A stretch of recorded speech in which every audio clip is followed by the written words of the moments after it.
I learned too late that silence is also a decision. For a long time, I believed that staying quiet was the same as staying safe. If I didn't say what I really felt, I couldn't be rejected for it. If I didn't voice my doubts, I wouldn't have to face the consequences. Silence felt neutral. Responsible. Mature. I told myself I was choosing peace. What I was really choosing was disappearance. It started with small things. Moments that didn't feel important enough to risk conflict over. Opinions I softened until they no longer meant anything. Emotions I swallowed because they felt inconvenient, excessive, or poorly timed. I convinced myself that timing mattered more than truth. So I waited. I waited for the right moment to speak honestly. For the right version of myself. For circumstances that would make my words easier to receive. I believed that silence was temporary, that one day, when things felt safer, I would finally say what I meant. That day never came. Instead, silence became a habit. I became skilled at it. Skilled at nodding when I disagreed. Skilled at smiling when something hurt. Skilled at letting conversations end before they reached anything real. People began to describe me as calm, easygoing, understanding. They had no idea how much effort it took to stay that way.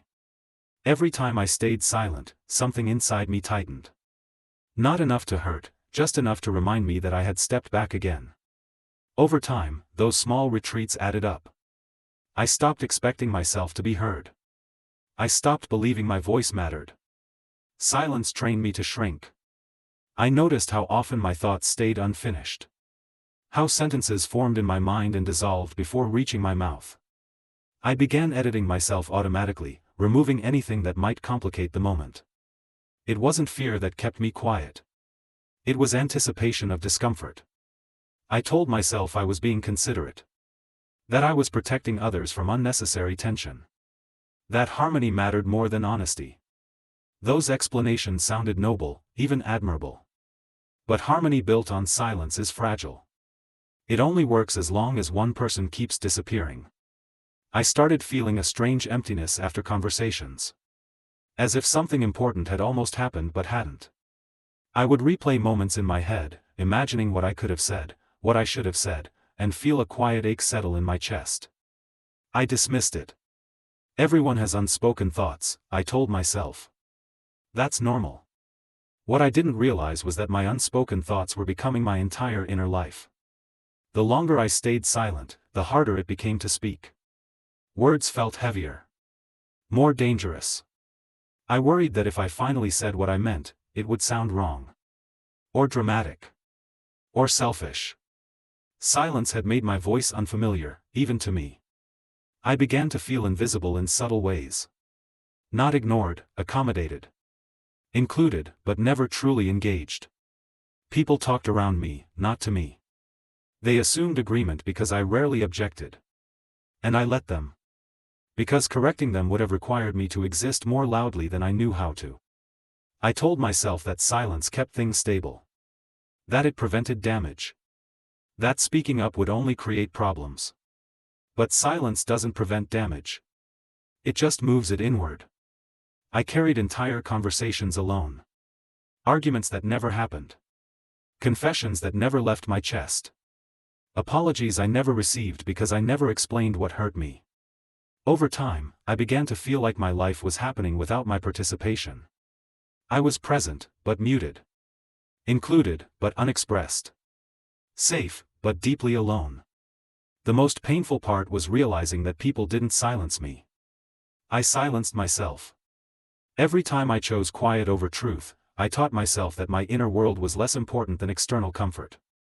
And slowly, that lesson reshaped everything. I didn't lose my life in one dramatic moment. I lost it sentence by sentence. By not saying what mattered. By not naming what hurt. By not claiming space when I needed it most. Silence felt like protection. But it was erosion. And by the time I understood that, my voice had almost vanished. The cost of silence doesn't arrive all at once. It accumulates. At first, I only felt tired after conversations. A strange, hollow fatigue that had nothing to do with words spoken, but everything to do with words held back. I would leave a room feeling like I had carried something heavy alone and set it down too late. I told myself it was nothing. But silence has a way of training your body before your mind understands what's happening. My chest started feeling tight in moments where I wanted to speak. My throat would close slightly, as if my body had learned the consequences faster than my thoughts. Even when no one was threatening me, my nervous system reacted as if speaking was dangerous. That scared me. Because I realized I wasn't choosing silence anymore. Silence was choosing me. I began to notice how often my life depended on what I didn't say. Decisions were made around me based on assumptions I never corrected. Relationships followed paths I didn't agree with but didn't interrupt. My future was being shaped by conversations I never participated in honestly. And every time I stayed quiet, something irreversible happened. I became easier to misunderstand. People filled in the gaps where my voice should have been. They decided who I was based on my absence. They assumed agreement, consent, comfort, not because they were cruel, but because silence invites interpretation. I let them write my character for me. That realization was the beginning of the breakdown. Not loud. Not visible. Internal. I started feeling resentment, not toward others, but toward myself. Anger at how often I had chosen comfort over truth. How often I had told myself, it's not worth it, when what I really meant was, I'm afraid. Afraid of being seen differently. Afraid of disrupting peace. Afraid of discovering that my truth might change things permanently. Silence had promised safety. But safety came with a condition: I had to disappear a little more each time. I noticed how my thoughts became sharper the longer they stayed unspoken. Unexpressed emotions don't fade, they ferment. They turn inward. They look for other exits. I became irritable in places where I used to be patient. Distant where I used to be warm. I wasn't angry at people, I was angry at the version of myself who kept agreeing to vanish. The internal conflict became unbearable. Part of me wanted to scream everything I had held back. To finally say all the things I had swallowed for years. To shatter the silence completely and accept whatever damage followed. Another part of me was terrified. Because once you speak, you can't pretend anymore. Speaking would mean owning my desires. My boundaries. My disappointments. It would mean acknowledging that my silence hadn't been kindness, it had been avoidance. That was the moral dilemma. Do you keep quiet and preserve the version of your life that exists only because you're invisible? Or do you speak and risk losing everything that was built on your silence? I understood then why I had stayed quiet for so long. Silence preserves relationships, but only hollow ones. Silence maintains stability, but only fragile stability. Silence keeps you safe, but only by removing you. The truth was brutal: many parts of my life worked because I didn't speak. My quiet made things easier for everyone else. It smoothed edges. Prevented conflict. Allowed routines to continue uninterrupted. My voice would complicate that. And I had been taught, subtly and repeatedly, that being easy was a virtue. So I stayed silent even when the weight became unbearable. Until one night, lying awake, I felt something shift. I wasn't sad. I was grieving. Grieving the conversations that never happened. The boundaries I never set. The moments where I chose to be understood less instead of risk being understood fully. I grieved the person I might have been if I had learned earlier that speaking isn't aggression, it's presence. That grief was different from fear. Fear tells you to hide. Grief tells you something matters. And for the first time, I let myself believe that my words mattered, even if they caused discomfort, even if they changed things, even if they came too late. I realized then that silence had already cost me too much. It had cost me clarity. It had cost me agency. It had cost me the feeling that my life was truly mine.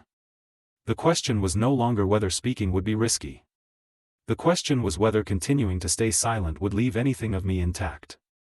Because silence doesn't just keep the peace. It slowly teaches you that you don't deserve to take up space. And once that lesson sinks in, getting your voice back is the hardest thing you will ever do. The first time I spoke, my voice shook. Not because the words were dramatic. Because they were real. I had imagined this moment for years, the moment when silence finally broke. In my mind, it was always explosive. Angry. Uncontrollable. I thought the truth would come out like a scream. It didn't. It came out quietly. Almost carefully. And that terrified me more than shouting ever could. I remember how unnatural it felt. Like using a muscle I hadn't moved in a decade. My chest tightened, my breath shortened, and part of me wanted to apologize before I even finished the sentence. That's how deeply silence had trained me. I expected the world to collapse when I spoke. It didn't. What collapsed instead was an illusion. Some people reacted with surprise. Others with discomfort. A few with defensiveness. Not everyone liked what I said. Not everyone understood it. And yes, some people pulled away. That hurt more than I was prepared for. Because it confirmed something painful. Parts of my life had been built on my silence. When I spoke, I disrupted an order that depended on me staying quiet. I lost things that day. Not all at once. Not dramatically. But I felt the shift. Relationships became tense. Dynamics changed. Some doors closed without discussion. And still, something inside me loosened. For the first time in years, I didn't leave a conversation feeling hollow. I didn't replay it in my head imagining what I should have said. I had said it. Imperfectly. Unevenly. But honestly. That was new. Speaking didn't make me powerful. It made me vulnerable. And vulnerability is exhausting when you're not used to it. There were days when I wished I could go back to silence. When I missed how easy it was to disappear. How predictable things felt when I never challenged them. Silence kept things smooth. Truth made things messy. But truth also did something silence never had. It made me visible, to myself. I began to notice how different my body felt when my words matched my thoughts. Less tension.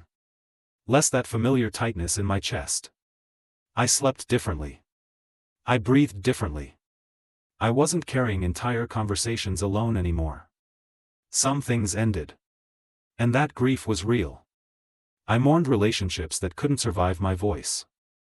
I mourned the years I had spent shrinking myself to keep others comfortable. I mourned how long it had taken me to learn that being quiet isn't the same as being kind. But grief didn't destroy me. It clarified me. I started understanding something I wish I had known earlier. If your presence threatened something, that something was already fragile. My silence had been holding up structures that couldn't bear honesty.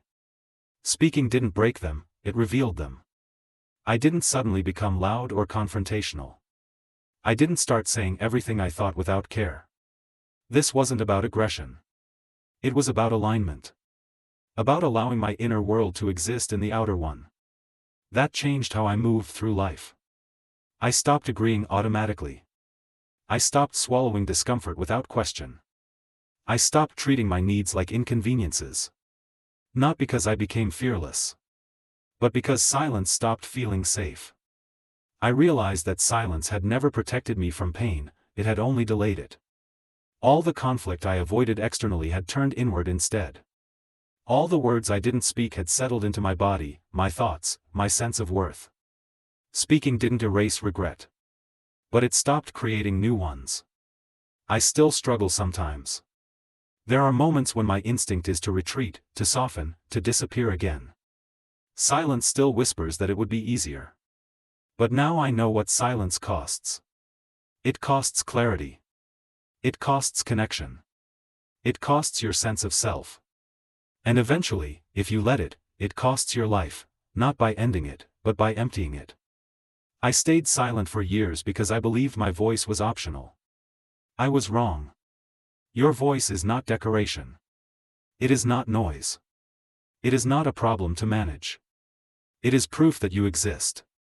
If you're listening to this and you feel that familiar tightness, that urge to stay quiet even when something inside you wants to speak, hear this: you don't need to shout. You don't need perfect words. You don't need permission. You only need to stop disappearing. I stayed silent when I should have spoken. And silence took more from me than any mistake ever could. Speaking didn't fix my life. But it returned it to me, one trembling sentence at a time. And that was enough to finally feel alive again.